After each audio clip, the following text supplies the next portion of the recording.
Bypass থেকে সরাসরি মেট্রোয় চেপে সল্টলেক সেক্টর 5 পৌঁছতে আর কোনো বাধা থাকবে না। অরেঞ্জ লাইন সম্প্রসারণে জট কেটেছে বলে দাবি মেট্রো কর্তৃপক্ষের। 2026 সালে বেলেঘাটা থেকে সল্টলেক সেক্টর 5 পর্যন্ত রুট চালু হয়ে যেতে পারে বলে মেট্রো সূত্রে খবর। অবশেষে কাটল চিংড়িঘাটার মেট্রো জট। চিংড়িঘাটার কাজ শেষ করতে পাওয়ার ব্লকের পাশাপাশি যান চলাচল নিয়ন্ত্রণের প্রয়োজন। তা নিয়েই তৈরি হয় জট, যা কাটাতে কলকাতা পুলিশ, আরবিএনএল, মেট্রো কর্তৃপক্ষ এবং কেএমডিএ কে আলোচনায় বসার প্রস্তাব দিয়েছিল কলকাতা হাইকোর্ট। বৈঠকের পরেই কাজ এগোনোর সিদ্ধান্ত হয়। অরেঞ্জ লাইন, যা কলকাতার দীর্ঘতম মেট্রো রুট, মোট দৈর্ঘ্য 32 কিলোমিটার। সম্পূর্ণ রুট নিউ গড়িয়া বা কবি সুভাষ থেকে বিমানবন্দর।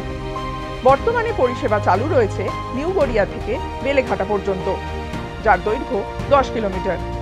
আগামী বছর চালু হতে পারে বেলেঘাটা থেকে সেক্টর 5, যার দৈর্ঘ্য 4.4 কিলোমিটার। মাঝে যে স্টেশনগুলি থাকবে সেগুলি হল বেলেঘাটা, গৌরকিশোর ঘোষ, নলবন, সেক্টর 5।